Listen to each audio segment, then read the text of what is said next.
Hey friends, Zach here. Can I just say that the response to our supporter drive has been absolutely incredible. Thanks to 68 of you, we are just 32 supporters away from our goal.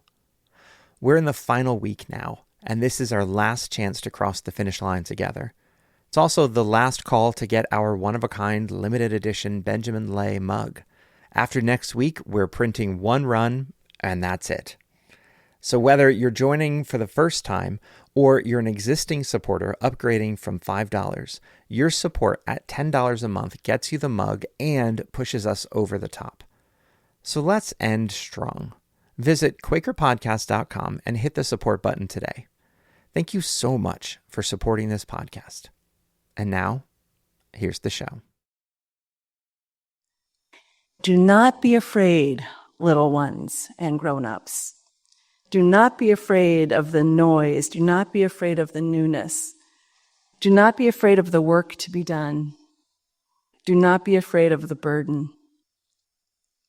Not because those things are not real, but because you cannot be whole if you live in fear. And because you are accompanied by us. You are accompanied by love.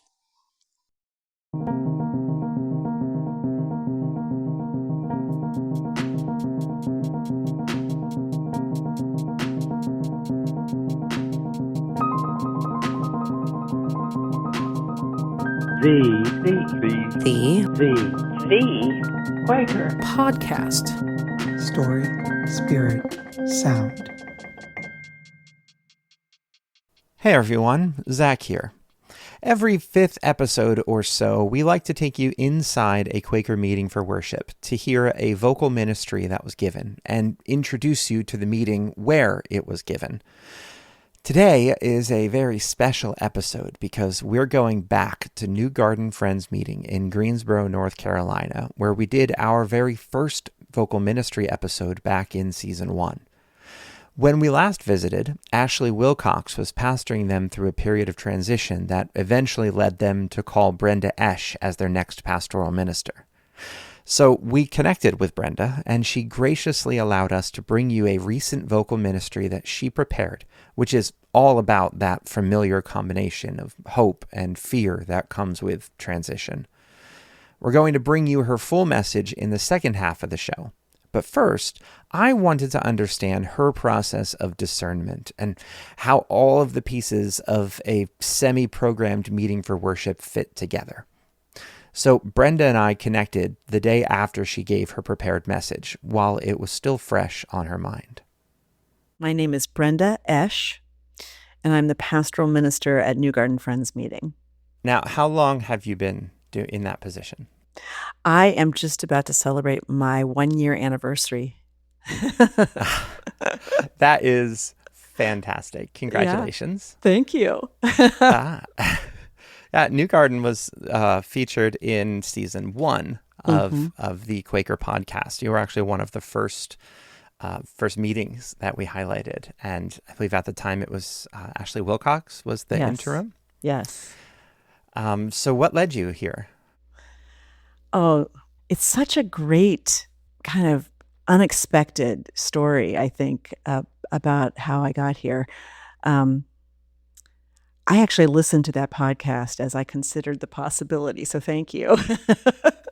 But I had many, many years in Quaker education as a teacher and then as an administrator, and I always felt that I tried to emphasize the ministry in administration. So that was my stance in that work. I concluded my service as head of school at Friends School of Wilmington in Wilmington, North Carolina. And I did so with a sense of completion and celebration.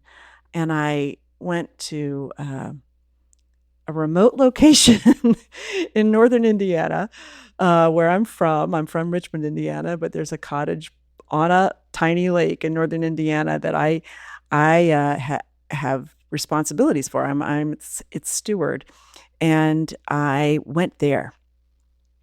And I did not have an extended plan except to rest and sort of reground myself. I didn't call it retirement. I called it rewirement. And had no sense of, okay, and then I'll get back to work, or then I'll do this next after I do this self-appointed sabbatical. It just felt like the next step. And within that year, a couple of friends from this area and from New Garden reached out, alerted me, wondered with me about this role as pastoral minister. Ashley was here as a 2-year interim, and they were in the midst of a search. And initially, I was tired, not yet rewired, so I appreciated the thought, because they were really beautifully seeing me in something other than the role I had been in previously. And that's what Quakers do so well, see each other's gifts. So I was glad about that, but it was too soon for me to consider anything else. But then as the year moved on, we got to the spring, and the search here was continuing. And I actually attended meeting here that April. And Francisco Burgos, who's the executive director of Pendle Hill, was visiting here and was offering the prepared message. It was a really abundant, beautiful morning. I went for a walk in the Guilford College woods that afternoon, and the next day I applied, because it just felt, as Francisco said, this is your water. And I thought, well, I better dip my toe in. So I did, and one thing led to another, and I just felt a real connection with this place. I had gone to Guilford College, which is across the street. I knew friends here in this place, and my parents, who have since passed, were both known here by people here. So it was this kind of coming back to a place, coming full circle to where I had gone to school, where people knew my family, and where there was real possibility.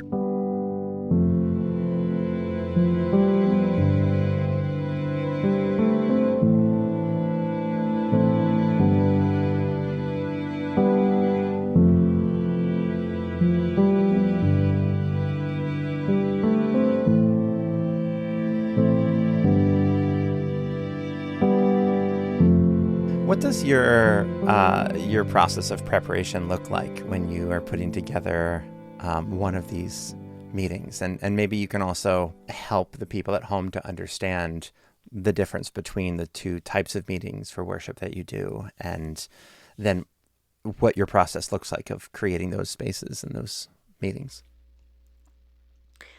New Garden Friends meeting is a semi-programmed meeting, which means that we have some aspects that we plan ahead of time, a hymn and so forth. And then I or someone else offer a prepared message, vocal ministry that we have thought about, written in advance, prepared, and are ready to offer. This is a part of the vocal ministry that may take place during the hour in a semi-program meeting. And side note, I grew up in a semi-program meeting in Richmond, Indiana. West Richmond Friends meeting was where I came up. So to me, this is this kind of beautiful integration of unprogrammed worship and some sense of, something to focus and center on. In that sense, I don't use any kind of lectionary, any kind of thing that says, okay, this is what we'll be doing this month, this is what we'll be doing next month. And, that may be in my future, Zach. First year here. But this year, what I've done is try to bring this sense of deep and active listening to the community, to Spirit, and listen for what needs to be spoken, what needs to be happening here, whether it's on a Sunday or more broadly. And so for me, it has been, a spiritual discipline of daily walks in the woods where I may listen to something, or I may listen to spirit, listen to the trees. I'm always listening, but sometimes it's to others' words. Sometimes it's just to what I am hearing in the people around me. This time of year, it was back to school. And I began to think about that and really wanted to make sure that I was not just bringing my school self to the meeting, but really opening up to what it is that the community and the individuals within the community were experiencing, and how we could share that sense of, transition into something new. That's so interesting how aware you are of, is this the word that Spirit is bringing, or is this the word that Brenda is bringing? Because I'm a teacher and it's back to school and my brain is moving to back to school. How do you do that work? How do you do that discernment?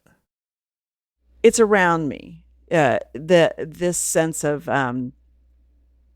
what this time of year is about is part of what's happening here. There's a college right across the street. There's a friend's school right down the street.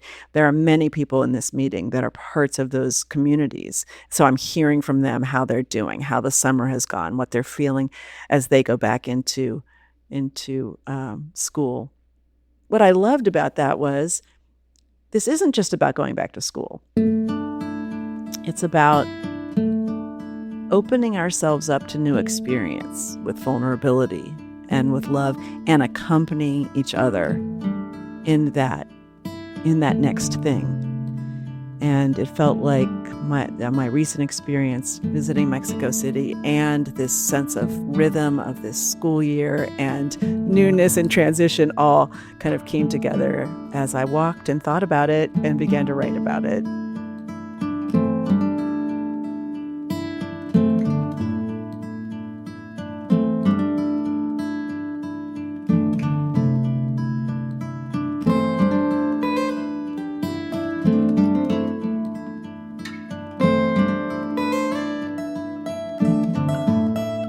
I could tell when I was listening to you, this is somebody whose words were intentional.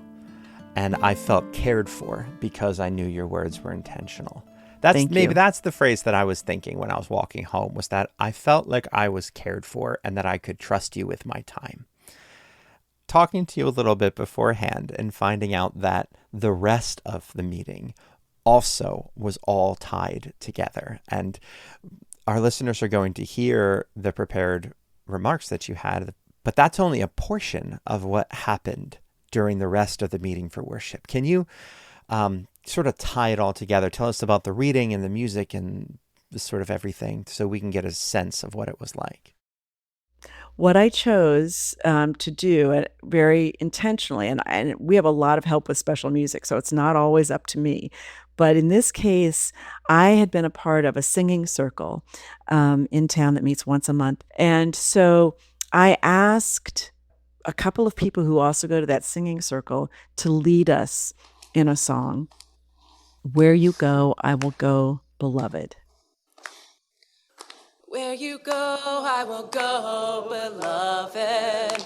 Where you go, I will go. Where you go, I will go, beloved. Where you go, I will go. And your people are my people. Your people are mine. Your people are my people. You're divine, my divine refugee. Where you go, I will That go. song was in my mind. That tune was in my mind as I wrote. And so the refrain of where you go, I will go, beloved, comes through in the message. It was very much present in me, in my heart, as I was writing. After the break, we're heading to New Garden Friends meeting to hear Brenda's message. Stay tuned.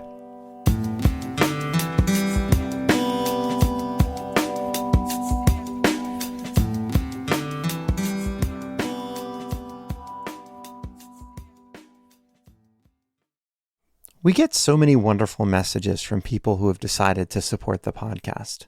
But recently, I got a comment from a new supporter that really caught my eye. She said she was a new Quaker and that she found this podcast to be a helpful supplement to her in-person community. Her name is Ayana Gray, and I was so moved by her message that I invited her to chat. Turns out her journey to Quakerism is one that I think a lot of people can relate to. I was raised in the Southern Baptist tradition. I went to a Southern Baptist church in Atlanta.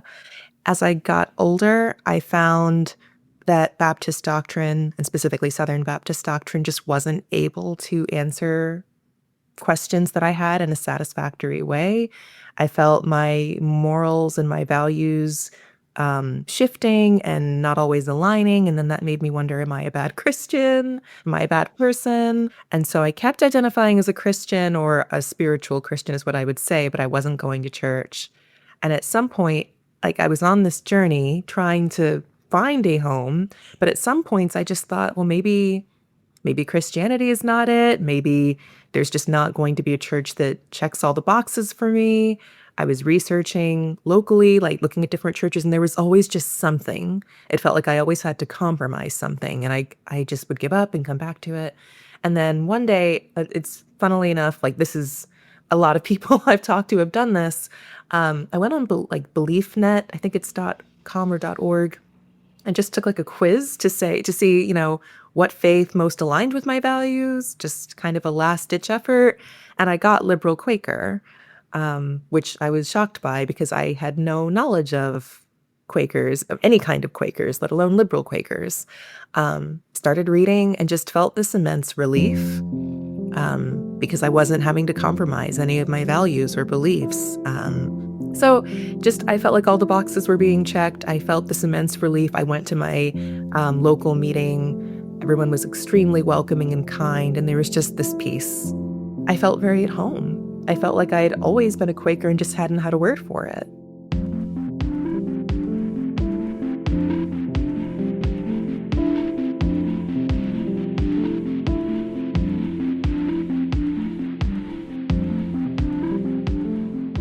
So how does the podcast fit into your journey? Anytime you're joining a new anything, and especially a new faith, it can feel really daunting.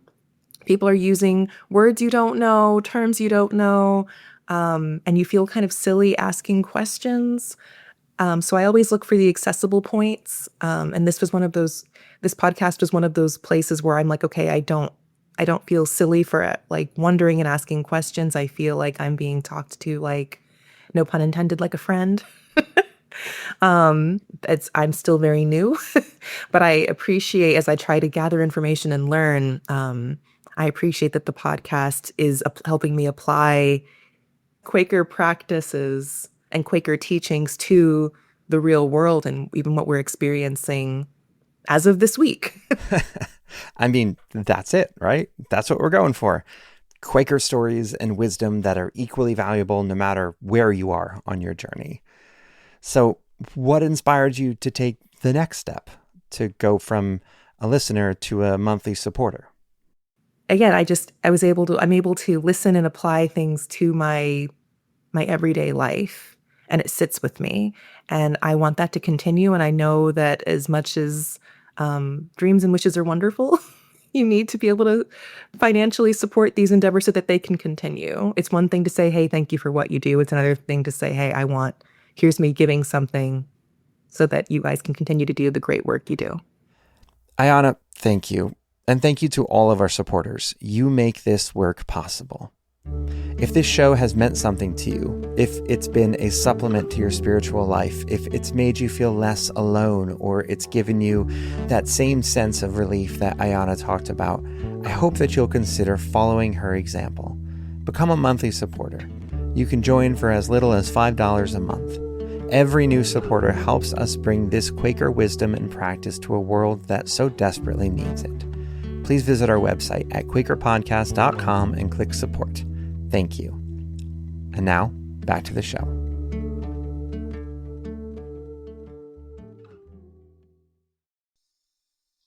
Happy New Year. Happy New Year. We say Happy New Year on January 1st, of course, and we sometimes take the opportunity then to make resolutions for the year ahead. We often also celebrate a new year on a birthday, when we have completed our latest walk around the sun, and we begin again.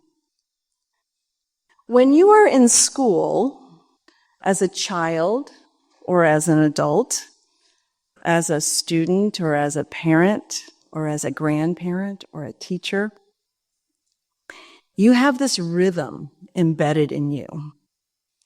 A new start, a conclusion, and hopefully a summer's rest, a time to gain space between the logs of the fire, add oxygen, allow for embers, and then fan those embers into flames in time to start again. And now we welcome the new year, full of things that have never been, says Rilke. I chose to read The Blessing in the Chaos by Jan Richardson to balance any romantic notions of a new beginning. There is something refreshing about starting something new. I did that about a year ago. But there is also heightened anxiety. Thank you, that was great. Right on cue. Heightened anxiety, too many things to do, sadness that the summer is over, legitimate fear of the unknown. My first day of kindergarten is etched in my mind as a lonely day, at least a lonely start to the day. Our family had moved to a new neighborhood from a different state that summer, and I don't remember knowing any of the other kids. I do remember saying goodbye to my mom, saying hello to the kind teacher, looking around at all those other children, and then finding a quiet spot behind a piano that was jutting out from the wall and silently crying. We were in a basement classroom with high windows at the ground level from the outside. And unbeknownst to me, my mom looked down and saw my quiet tears through the window. And much to her credit, she kept moving. She trusted back in those good old days that I would make it. I'd make it through this initial fear. I'd connect with my classmates. I would be cared for by the teacher. I would find comfort probably in that rote memorization we were about to do, and the chocolate milk in cartons during snack time. She didn't have to be physically present for me to hear her song of accompaniment. Where you go, I will go, beloved. And just a side note, no, you need not go into the classroom with your child or linger in the dorm room. Don't do it. Take a picture and wave with confidence. Seeing your trust in the community they are entering will help them know they are safe. You have done your job. Go in peace. It is transition time into a brand new next thing for all of you. Do not be afraid, little ones and grown-ups. Do not be afraid of the noise. Do not be afraid of the newness. Do not be afraid of the work to be done. Do not be afraid of the burden. Not because those things are not real, but because you cannot be whole if you live in fear. And because you are accompanied by us. You are accompanied by love. We live in an abundant world where the narrative, the story, is often one of scarcity. It is important to acknowledge the reality of what is lacking. There are some giant deficits. And yet, staying rooted in the reality of abundance is essential in being able to accompany others in the challenging times, into the what if of what comes next. Times of exploration and transition can then turn into times of discovery, which feeds the truth of abundance. As some of you know, as many of you know, as most of you know, there was a wedding in Mexico City last week. At least one. My daughter and son-in-law, who have been married since September 2020, were not able to have a ceremony at that time. So almost 5 years later, it was time. And it was a time. I love cities. I love walking in them. I love people watching. I love the public parks and the fountains and the water and the green spaces that so many cities have thoughtfully conserved. I love the all kinds of people of it. I do follow advice for ways to stay safe. I do that as much there as I do it here. And I am not afraid. With Annie and Eduardo's accompaniment over now 5 visits there, Mexico City has become as familiar to me as anywhere. Last week, our family explored the historic city center known as the Centro. Have any of you been to Mexico City, to the Centro? Do we know this? Can you wave at me if you did? Okay, just so I can tell. Yeah, okay. Great. See me after. Let's share pictures. We explored the city center, starting at the Monument to the Revolution. We crossed big avenues, walked through the Alameda Central, the America's oldest public park, founded in 1592. Past Bellas Artes and on to the wide pedestrian mall. Shops, restaurants, street vendors, blue and white tiled buildings, yellow churches lined the way. This was my son Ryland's first visit to Mexico. And so he did a little research on Reddit before our trek. Reddit had informed him that this was going to be a dirty, crowded, sketchy place.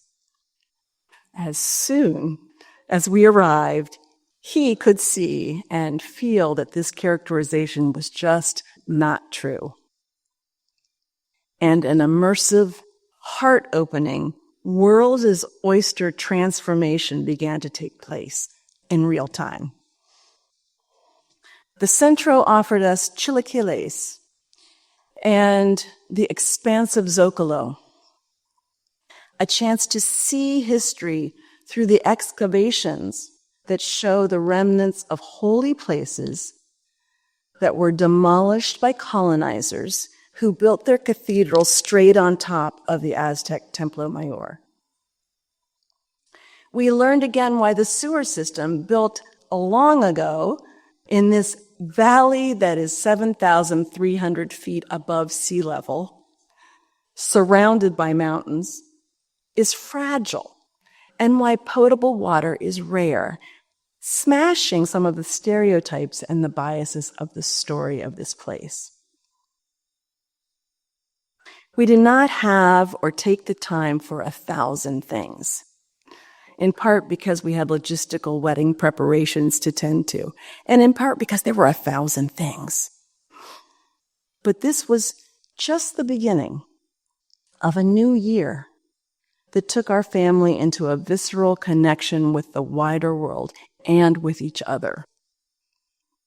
Preconceptions that had been fed by misconceptions morphed into a shared experience of discovery and love. Where you go, I will go.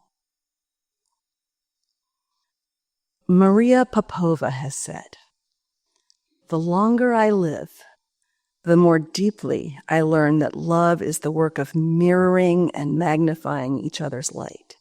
Gentle work, steadfast work, life-saving work in those moments when life and shame and sorrow occlude our own light from our view. But there is still a clear-eyed, loving person to beam it back. In our best moments, we are that person for another." This morning, it just dawned on me that this is the same sentiment that is in a song by Sweet Honey in the Rock called "There Are No Mirrors in My Nana's House." I don't know if you know that song, but it's findable. There are no mirrors in my Nana's house, and the beauty that I saw in everything was in her eyes. We can be that loving person to another who is adjacent to us, with whom we have shared experience. We can be that loving person for another in our roles as students, teacher, parent, grandparent, colleague, friend, mentor. We can be that for another if we can stay in touch with curiosity. We can be that for each other in this new year full of things that have never been. I was in this room on Friday with some of you when it was filled with Guilford's faculty and staff. I was here to bring them a welcome from New Garden during their opening community meeting. I told them they should consider us their backup band. I want to say this again now, especially to all the students and teachers and families who are present this morning as you launch this year. New Garden may be made up of many people who march to their own drummers, but our rhythms come into alignment when we have the opportunity to collectively help you move out from behind the piano and sing your song. I invite you now into open waiting worship. If you feel during this time of covered silence a nudge to share a message that emerges within you, check that nudge for its divine source. And if that nudge pushes you to your feet, please come to a microphone or unmute on Zoom, say your name, and share your vocal ministry so that all may hear. Please know, too, that we are comfortable in grounded and extended silence, knowing that we are accompanied within it. Let there be an opening into the quiet that lies beneath the chaos, where you find the peace you did not think possible and see what shimmers within the storm.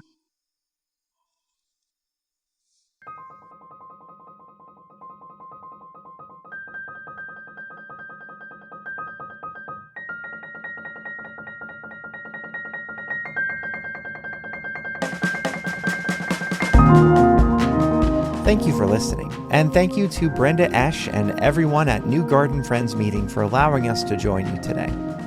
Check out our website at quakerpodcast.com for discussion questions, a transcript of today's episode, and links to more resources.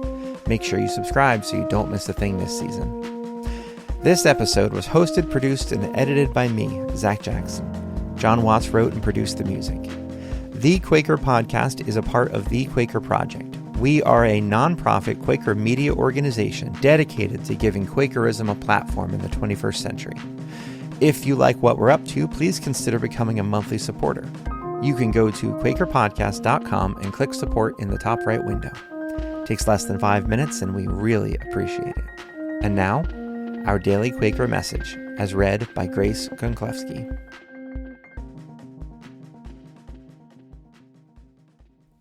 Elizabeth Gray Vining, 1952. What we must do, with God's help, is to accept sorrow as a friend, if possible. If not, as a companion with whom we will live for an indeterminate period, for whom we have to make room as one makes room for a guest in one's house, a companion of whom we shall always be aware, and from whom we can learn, and whose strength will become our strength. Together, we can create beauty from the ashes and find ourselves in the process.